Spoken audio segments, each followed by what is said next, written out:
أعوذ بالله من الشيطان الرجيم بسم الله الرحمن الرحيم ربي اشرح لي صدري ويسر لي أمري واحلل عقدة من لساني يفقهوا قولي السلام علیکم۔ آج کا ہمارا درس عدد کی عادت رکھنے والی عورت، ٹھیک ہے۔ جو عورتیں عدد کی عادت رکھتی ہیں ان کی دو قسمیں ہیں، جس میں سب سے پہلے کہہ رہے ہیں کہ وہ عورت جس کے حیض کے دنوں کی تعداد یک کے بعد دیگرے 2 مہینوں میں یکساں ہو لیکن اس کے خون آنے کا وقت ایک نہ ہو۔ اس صورت میں جتنے دن اسے خون آئے وہی اس کی عادت ہوگی۔ مثلاً اگر پہلے مہینے میں اسے پہلی تاریخ سے 5ویں تاریخ تک اور دوسرے مہینے میں 11ویں سے 15ویں تاریخ تک خون آئے تو اس کی عادت 5 دن ہوگی۔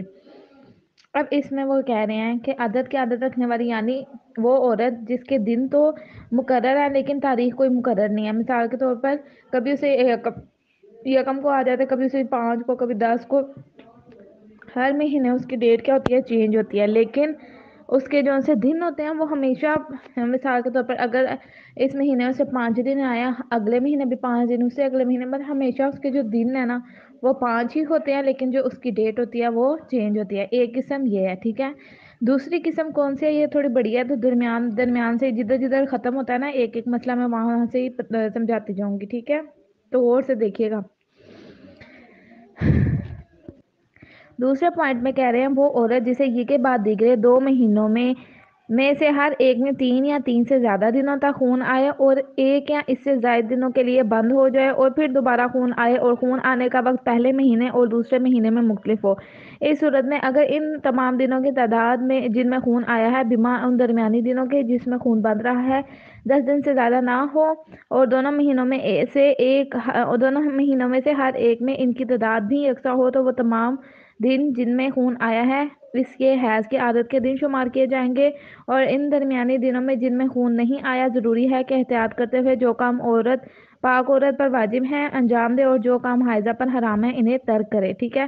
آگے اس مطلب مثال پڑھ کے پھر میں سمجھاتی ہوں۔ کہہ رہے ہیں مثلاً اگر پہلے مہینے میں اسے پہلی تاریخ سے 30ویں تاریخ تک خون آیا اور پھر 2 دن کے لیے بند ہو گیا اور پھر دوبارہ 3 دن تک خون آیا، اور دوسرے مہینے میں 11ویں تاریخ سے 13ویں تک خون آیا، پھر 2 دن بند ہو گیا اور پھر دوبارہ 3 دن تک خون آیا، تو اس عورت کی عادت 6 دن کی ہوگی۔ اگر پہلے مہینے میں اسے 8 دن خون آئے اور دوسرے مہینے میں 4 دن خون آئے اور پھر بند ہو جائے اور پھر دوبارہ خون آئے اور خون کے دنوں کی تعداد اور درمیان میں جو خون بند رہا ہے ان کی تعداد ساری ملا کر 8 دن ہو تو یہ عورت عدد کی عادت نہیں رکھتی بلکہ مضطربہ شمار ہوگی، جس کا حکم بعد میں بیان کیا جائے گا۔ یہاں پہ سمپل وہی پتہ ہے، ہم نے پیچھے بھی پڑھا دونوں جو پوائنٹس ہیں اس میں بھی یہی ہے کہ پہلے 3 دن اسے خون آیا، پھر 2 دن بند رہا، پھر 3 دن خون آیا، ٹھیک ہے۔ اب اس کے جو دن ہیں وہ 10 دن سے زیادہ نہیں ہوں گے تو کیا ہوگا؟ وہ حیض ہی ہوگا۔ اب وہ یہ بات کر رہے ہیں کہ اس مہینے میں بھی اسے 3 دن پہلے خون آیا، پھر 2 دن پاک رہی، پھر 3 دن خون آ گیا، اگلے مہینے میں بھی ایسے ہی ہوا، اسے 3 دن خون آیا، پھر 2 دن پاک ہو گئی، پھر 3 دن آیا، تو ہم کیا کریں گے؟ ان سارے دنوں کو ملائیں گے تو 8 دن بننے ہیں، 9 دن، 6 دن، جتنے دن بھی بنتے ہیں ہم ان ساروں کو ملا کے کہیں گے یہ کیا ہے؟ حیض ہے، ٹھیک ہے۔ اور جو اس کے علاوہ اگر عادت کے بغیر والے دن ہو جائیں گے اسے پھر ہم استحاضہ قرار دیں گے۔ اور اگر یہ سارے کی ساری تعداد جو ہے مثال کے طور پر ایک جیسا نہیں آتا، مثال کے طور پر اس مہینے سے 3 دن خون آیا، 2 دن بند رہا، پھر 3 دن آیا، لیکن اگلے مہینے سے 3 دن خون آیا، 2 دن بند رہا، پھر 4 دن خون آیا، تو اگلے دفعہ کیا ہو جائے گا؟ 9 دن ہو جائیں گے۔ پھر ہم دیکھیں گے تمام دنوں کی تعداد اگر 10 دن سے کم ہے تو حیض قرار دیں گے، زیادہ ہو جائے گی تو پھر اسے ہم استحاضہ قرار دیں گے، ٹھیک ہے۔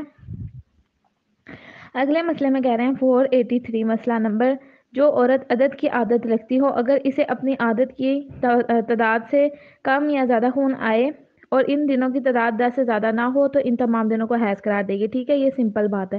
پھر کہہ رہے ہیں اگر اس کی عادت سے زیادہ خون آئے اور 10 دن سے تجاوز کر جائے تو اگر تمام کا تمام خون ایک جیسا ہو تو خون آنے کی ابتدا سے لے کر اس کی عادت کے دنوں تک حیض اور باقی خون کو استحاضہ قرار دے گی۔ یہاں تک وہ یہ بات کر رہے ہیں کہ پہلے تو دیکھنا ہم نے 10 دن سے زیادہ نہ ہو، اگر 10 دن سے زیادہ نہیں ہے تو پھر وہ حیض ہی ہوگی، لیکن اگر وہ 10 دن سے زیادہ ہو گیا تو پھر صرف عادت کے دنوں کو حیض قرار دے گی اور جو باقی ہوں گے انہیں استحاضہ قرار دے گی، ٹھیک ہے۔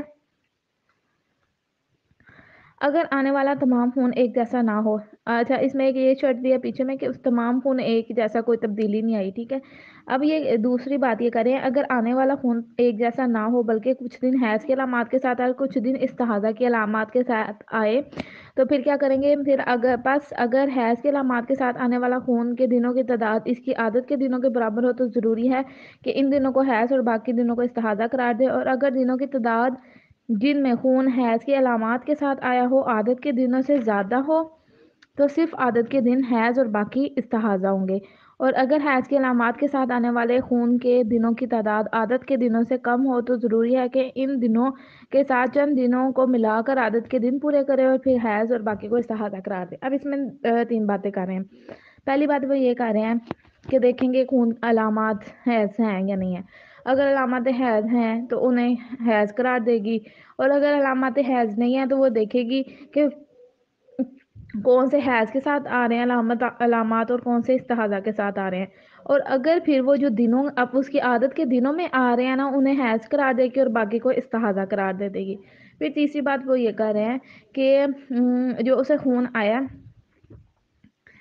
ان سالوں کی تعداد میں لا کر نا وہ یہ دیکھے گی کہ اس کے عادت کے دن پورے ہو رہے ہیں یا نہیں ہو رہے. اگر اس کے عادت کے دن نہیں نہ پورے ہوتے تو اس میں اور ایڈ کر کے اپنے عادت کے دن پورے کرے گی.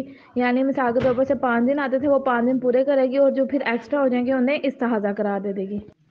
اس کے بعد چوتھا پوائنٹ ہے مضطربہ. مضطربہ یعنی وہ عورت جسے 2 ماہ خون آئے لیکن وقت اور عادت دونوں کے لحاظ سے اس کی عادت معین نہ ہوئی ہو. اگر اسے 10 دن سے زیادہ خون آئے اور سارا خون ایک جیسا ہو مثلا تمام خون یا حیض کی نشانیوں کے ساتھ یا استحاضہ کی نشانیوں کے ساتھ آیا ہو تو اس کا حکم احتیاط کی بنا پر وقت کی عادت رکھنے والی عورت کا ہوگا. ٹھیک ہے. اور جسے اپنی عادت کے علاوہ وقت میں خون آئے اور علامات کے ذریعے حیض اور استحاضہ میں تمیز نہ دے سکتی ہو تو ضروری ہے کہ اپنے رشتہ دار عورتوں سے رجوع کرے اور بعض عورتوں کی عادت کے مطابق حیض قرار دے. اور اگر یہ ممکن نہ ہو تو 3 سے 10 دن میں سے کسی ایک عدد کو تفصیل کے مطابق جو مسئلہ نمبر 479 اور 481 میں بیان کیا گیا ہے اسے اپنی حیض کی عادت قرار دے گا. آپ کو پتہ ہے مضطربہ یعنی وہ عورت جو اپنی عادت کو بھول چکے ہو یا معین نہ کر سکتی ہو کہ کیا دن بن رہے ہیں کیا نہیں. تو اس کے 2 طریقے بتائیں. ایک یہ کہ وہ جو ہے کہ اسے 3 سے 10 دن تک جو بھی خون آ رہا ہے ٹھیک ہے اسے وہ حیض قرار دے گی اور وہ اب جو ہے پھر کیا ہوگی وقت کی عادت رکھنے والی عورتوں کا حکم رکھے گی. ٹھیک ہے. اور جسے اپنی عادت کے علاوہ وقت میں خون آئے اور علامات کے ذریعے حیض کو استحاضہ تمیز نہ دے اور اگر وہ تمیز نہیں دے سکتی کہ حیض ہے یا استحاضہ ہے تو پھر وہ کیا کرے گی اپنے رشتہ داروں کی طرف رجوع کرے گی اور ان کے مطابق دیکھے گی. جیسے میں نے آپ کو پیچھے بتا دیا کہ رشتہ داروں میں سے کیسے آپ لوگوں نے فائنڈ آؤٹ کرنا ہے کہ یہ حیض ہے یا استحاضہ ہے. ٹھیک ہے. اس کے بعد والے مسئلے میں کہہ رہے ہیں اگر مضطربہ کو 10 دن سے زیادہ خون آئے جس میں سے چند دنوں کے خون میں حیض کے علامات اور چند دنوں کے خون میں استحاضہ کے علامات ہوں تو ضروری ہے کہ مسئلہ نمبر 479 کی ابتدا میں بیان کیے گئے حکم کے مطابق عمل کرے. اب آپ یہ دیکھیں یہاں پہ انہوں نے پیچھے والے 479 حکم میں آپ کو سمجھا چکی ہوں. آپ لوگوں سے میں پوچھوں گی تو آپ لوگوں نے مجھے بتانا بھی ہے یہ کیا ہے. ٹھیک ہے. اور اس کے مطابق اس نے عمل کرنا ہے وہ میں عمل میں پوچھوں گی تو آپ نے مجھے وہ والا مسئلہ بتانا ہے 479 والا. اس کے بعد والے میں کہہ رہے ہیں مبتدیہ یعنی اس عورت کو جسے پہلی بار خون آیا ہو اگر 10 دن سے زیادہ خون آئے اور وہ تمام خون ایک جیسا ہو تو اسے چاہیے کہ اپنے کنبے والیوں کی عادت کی مقدار کو حیض اور باقی کو ان 2 شرطوں کے مطابق استحاضہ قرار دے جو مسئلہ نمبر 479 میں بیان ہوئی ہیں. اگر یہ ممکن نہ ہو تو ضروری ہے کہ مسئلہ نمبر 481 میں دی گئی تفصیل کے مطابق 3 سے 10 دن میں سے کسی بھی ایک عادت کو اپنی حیض کے دن قرار دے گی.